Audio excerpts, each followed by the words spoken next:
Hello guys, ayan, another day na naman, mapagpalang araw. Ayan, meron po tayong sibuyas at carrots.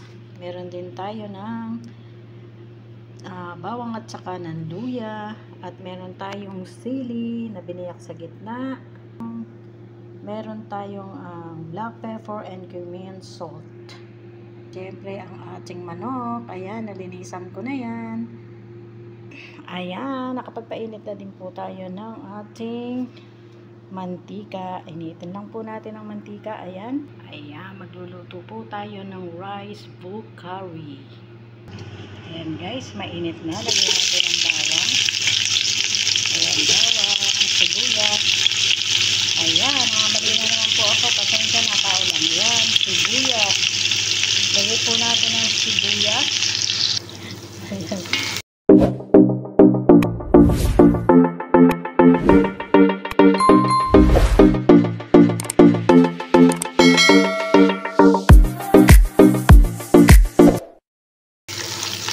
Ayan, sibuyas po ilagay natin. Bawang ako ng bawang.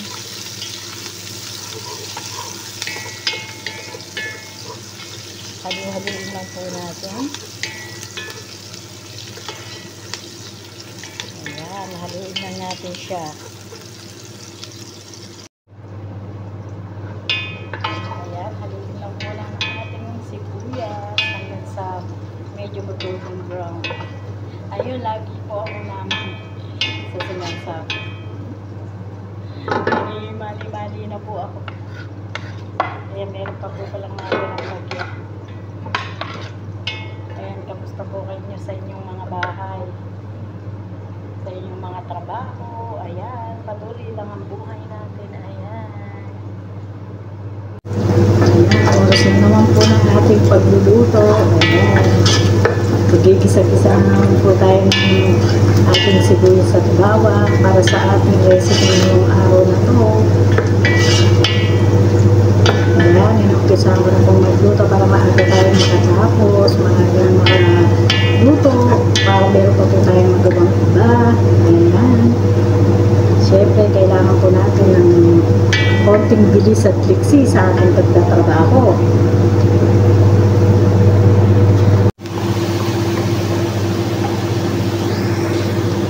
Ayan, lagay na po natin ang ating bawang. Lagay na po natin ang ating bawang.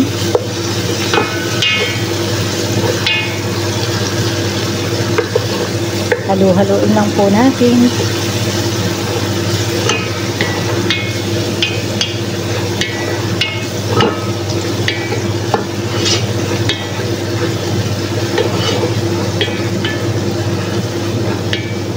Haluin. Konti lang po ang ating lulutuin. Kalahati lang po ng manok.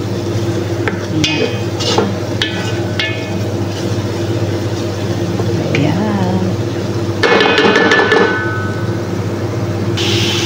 Ayan guys, ilagay na po natin ang ating cumin, black pepper at saka hila at saka ng salt. Ako po, sabay-sabay ko na pong nilalagay yan. Para po ma-absorb niya yung po bang aroma niya. Ayan. Para pag nilagay natin yung ating manok, yung nagisa-gisa na siya. Ayan. Ayan po. Pagkatapos po niyan, lagay na po natin ang ating manok. Piprituhin lang po natin yan. At pagkatapos niya maprito, lalagay po natin yan sa air fry. Ayan guys, nalagay na natin ang manok. Para yung aroma ng ating bawang, saka sibuyas, yung cumin. Ayan. Mahalo dyan sa ating manok. O, diba? Ang bango.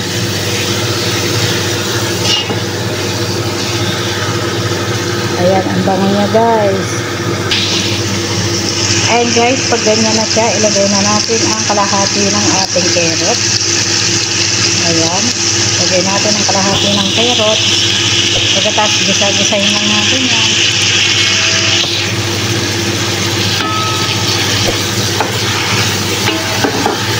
Halu-haluin.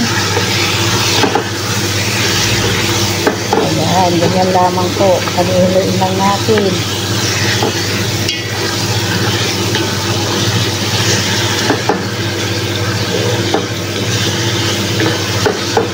Ayan, kailangan pala medyo mataas ang aking camera para kuha ang pagkaka-video. Ayan. Pirituhin lang natin. At pagka medyo malambot na ang ating manok, hanguin natin yan. Lalagyan natin sa air fry. Ayan, ganyan lamang po. Ibang bukari po kasi kung ginagawa ko na ito. Meron po kasing bukari na hindi na nilalagay sa ano. Yung iba pinipirito, yung iba nilalagay sa oven, yung iba nilalagay sa air fry. Ngayon, air fry natin ilalagay. Ayan, para mas masarap. Ayan guys, lagyan lang natin ng water. Pagkakuluan lang natin yung manok ng bagya. Ayan, konti lang. Tamang sukat lang kasi konti lang. Hindi naman ang rice na ating lulutuin. Ayan, pakuluan lang natin yan. At pagka ano na yan, kumulo na, ilagay na rin natin ang ating sili. Ayan, pakuluin lang po natin yan ang bagya. Pagkatapos hanguin natin ang ating manok at ilagay na natin sa air fry. Ayan guys, kumukulo na. Ayan. Medyo nakuluan na ang ating manok. Pwede na nating hanguin at ilalagay pa natin yan sa air fry. Ayan, at pagkatapos po, hanguin natin ang manok. Ayan guys, pagkatapos lagay na uli natin ang ating kalahati na carrots. At pagkatapos, lalagay na po natin ang ating basmati rice. Ayan guys, lagay natin ang basmati rice. Haluin lang natin. Yan, tamang sukat lang po ang ating tinubig dyan.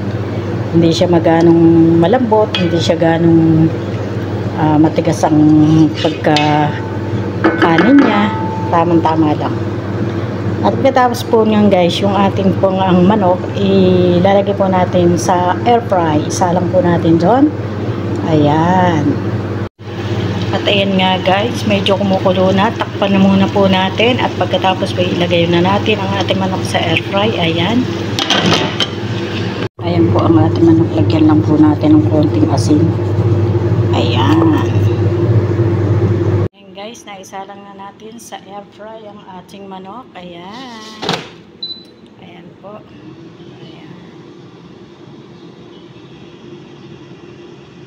At ayan naman po ang ating rice. Ayan. 15 minutes lang po. Luto na yan.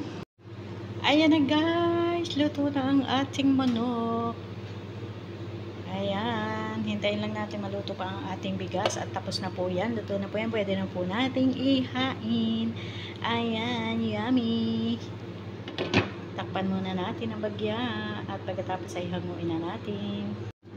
Ayan na guys, luto na. Lagyan natin ng pritong bawang sa ibabaw. Option na lang po yan. Pwede rin pong wala, pwede rin pong meron. Ayan. Pampaamoy din po yan sa ating lutuin. Ayan, sarap guys. Tara na po, kain na. Thank you for watching.